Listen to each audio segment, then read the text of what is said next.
Hey folks, Brendan here from Bluelight. Now, have you ever wondered how in the police recruitment process, some people end up walking away with scores of 90% plus in their online assessment centre, or they get scored as exceptional in their final interview? How do they go about doing this? Well, one of the things I've learned over the years, and I've been in the police sector now for 37 years, and I've been coaching and supporting people for promotion boards, specialist interviews, the recruitment process now for 27 years. One of the things that I've seen and witnessed and used myself to get those sort of scores, to get those sort of results, is systems and processes. So in this video, I'm going to talk to you and share with you 10 secret police systems and processes that enable people to score 90% plus or get exceptional at their interview every time. Now, it's not without hard work. There is no magic bullet. It doesn't happen by osmosis. You have to work hard. I'll show you the way, but you need to do the hard work. But there are 10 things I'm going to talk to you about, 10 systems and processes. They all come from the police world. They all come from 37 years of learning, 37 years in the police sector.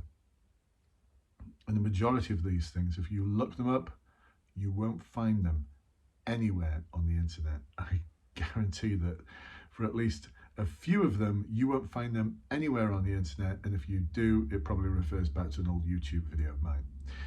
So let's kick off with our 10 secret. And when I say secret, what I mean by that is that even within the police, some of these models and structures and systems have been forgotten about. Trust me, they have. Serving police officers watching this, you'd be thinking, where did that come from? Well, it all comes from the police sector. A lot of these things have been forgotten about though.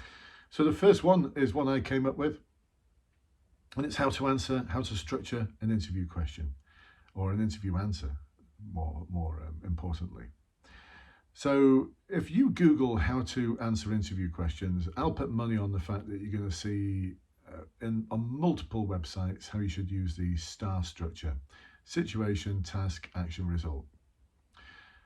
The thing is though, it's very simplistic and no one actually talks like that. No one actually says the task I set myself or the task I was set. I mean, how many of you actually talk like that?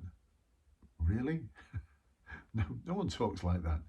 So why do you talk like that in your interview? Just don't. You need to be using the sort of language that you use on an everyday basis, but you need to still answer your interview questions in a structured and detailed way. And SAL-Q enables you to do that. This is something I've come up with over the years based on, like I said, 27 years of helping to support people in the recruitment process, in promotion boards, specialist interviews. And it's similar to STAR. But what it stands for is situation, and in there we talk about different subsections such as impact. Then we move into the aim, because like I said, no one says the task I set myself, but what you will say is things like, so what I was aiming to achieve. Does that sound a lot more realistic, authentic? So you can talk about what your aim is, and within that we can talk about other things such as options and our rationale for options. The police love that. The police love it. If you look at the national decision model, which isn't a secret system or process, you'll see that options is within that model. So it's the way police think about decision making. So then we go to the action phase, and most people just talk about what they did. We focus on not just what you did, but how you did it. That's really important. And then we move to the results, the learning, and then the secret sauce at the end of it is the KU, the knowledge and understanding. So knowledge and understanding, that's really going to help you nail it. That's how you forward face yourself into the future in your role as a police officer, and you describe your knowledge and understanding of the behaviour that they're asking you about, why that's important and how you're going to implement it. This puts the icing on the cake every time. So number two, I'm going to have to be quick here. Number two, my friends Sarah and Pat, we utilise this in the written exercise, but a more detailed version of Sarah and Pat. The written exercises in the online assessment centre, which you do as every Home Office force has to do that. So you've got 2 hours to complete this written exercise in, and it's a problem-solving exercise, community engagement, where you are working alongside the community, with the community, to solve some vulnerability issues, antisocial behaviour, criminal damage by graffiti, and other issues within that community. SARA is a problem-solving methodology which is very basic, but we build on it because there's over 20 different constituent parts of SARA. We're not going to go through all of those in our written exercise, but we're going to use a lot of them. What it stands for is scanning, analysis, response and assessment. My friend Pat and Sarah, Pat stands for the problem analysis triangle. We're going to utilise that as well to determine causative factors in the problems that you're faced with in that written exercise. And if you're thinking that all sounds really complex, in the webinars we pull that together, we put it all together in a template.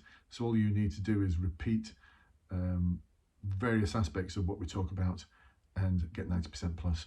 That's the bottom line, 90% plus in your online assessment centre. Then we come to things like the detective assessments, where things like the 5 building blocks of criminal investigation are really important. Always starts off with preservation of life and always ends with the early arrest or the effective and prompt arrest of the suspect or suspects. What's in between? You have to join my webinars and join my course to find out more. The Metropolitan Police and several other forces, Leicestershire, Northamptonshire, and others, they escape me at the moment, West Yorkshire Police, Northumbria, they have direct entry detective schemes, and within those direct entry detective schemes you will be assessed and you'll be asked to do a briefing. And so we use the II March system of delivering a briefing, which stands for information and intelligence, intention, method, administration, risk assessment, communication, and human rights / health and safety. And that can be used really effectively to build up a 10-minute presentation, which is often what you're required to do.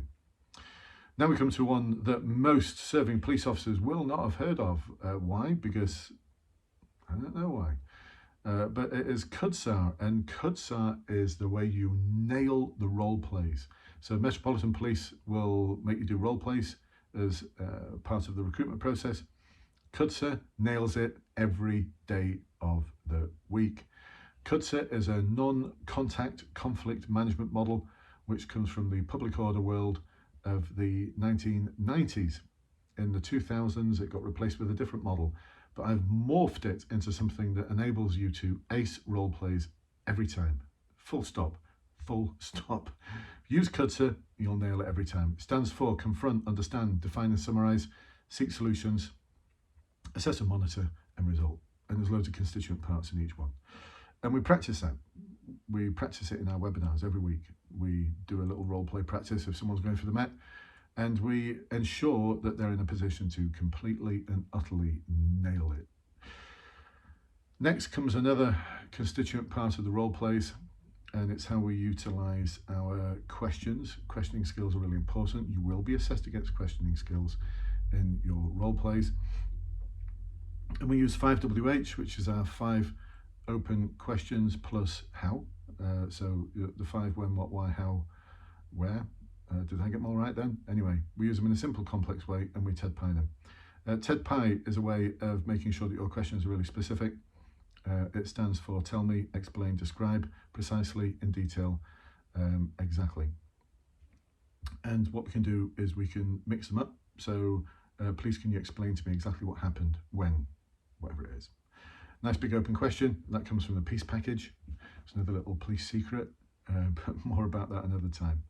And then we can use things like the 3 Fs, how the F word is a really good thing to utilise in role plays. One of them is, how is all of this making you feel? If you want the other 2, come and join us.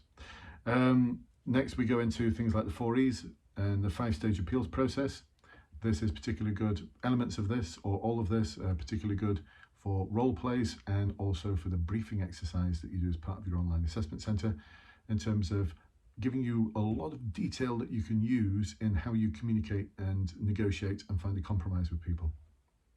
Number 9, forward-facing questions. We're going to use the 3-step process, which is why, how and what. So why is this particular thing important? How am I going to deliver on it? Don't deliver a shopping list, just deliver one or two things. And then what is it going to result in? So forward-facing questions, things like how in the future as a police officer will you build up trust in the communities? How in the future as a police officer would you go about building up trust with your fellow officers?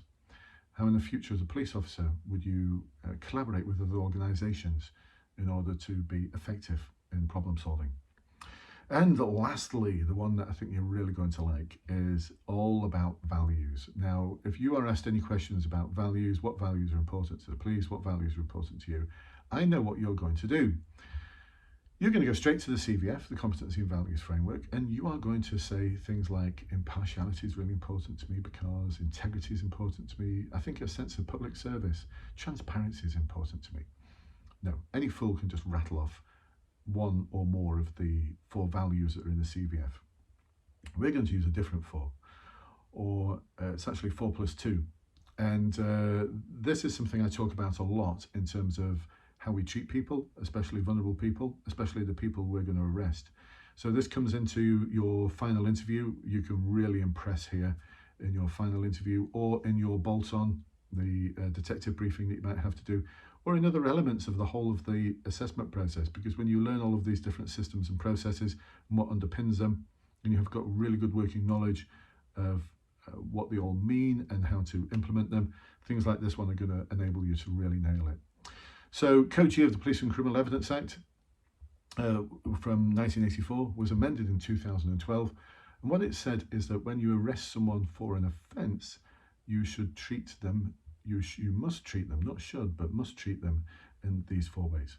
So the first one was respect, and then we have treat people responsibly and treat people fairly, and then without unlawful discrimination. So there's so much in there that we can unpick that's going to present yourself as being awesome in terms of having a really good working knowledge of values that are important outside of the competency and values framework. Fairly, I know, links in with impartiality, with respect, links in with public service, responsibly, links in with public service, and I suppose impartiality, and many of the other values and competencies. And treating people without unlawful discrimination links in with so many of the different CVFs. But we're not going to sound like a CVF like we're just regurgitating the CVF. What's the plus 2 though? Well, this was something that was taught to me by my sergeant in 1986. I had some awesome sergeants. I was so fortunate at the start of my career. I had amazing, amazing sergeants.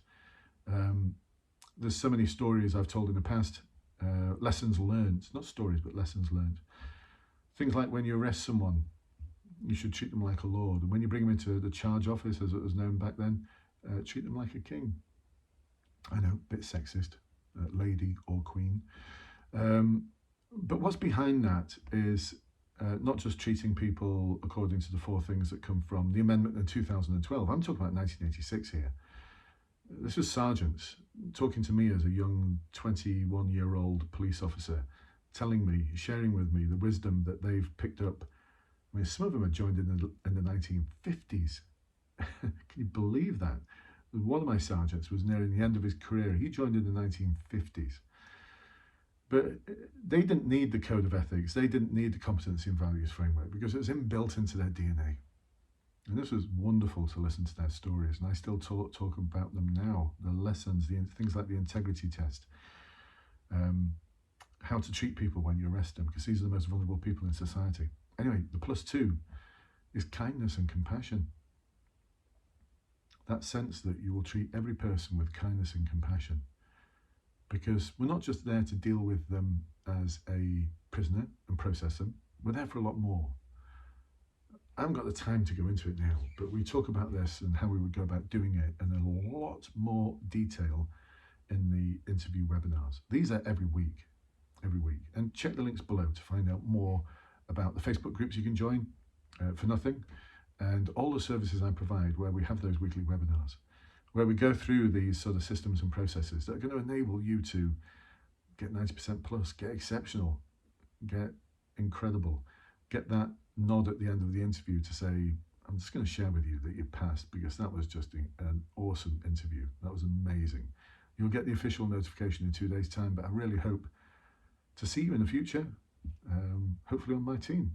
That's the sort of feedback we're after, and my clients get that on a regular basis, and they get 90% plus at the Online Assessment Centre. How and why? Because they use these systems and processes. And more, 37 years worth of police secrets. Like I said, you won't find a lot of these, will you? Go on, try it, Google them. Let me know in the comments how many of them you actually found. So there you go, folks. Hope you enjoyed this. Hope you got something out of it. And I'd love to see you on those webinars. Come and join me as I help you, support you as a team. We work towards your success. Please do like this video and subscribe, because every other day I drop a video like this to help support you either in the police recruitment process or specialist interviews or in your promotion boards. So come and join us, and I'll see you at the next one, folks. Bye-bye for now.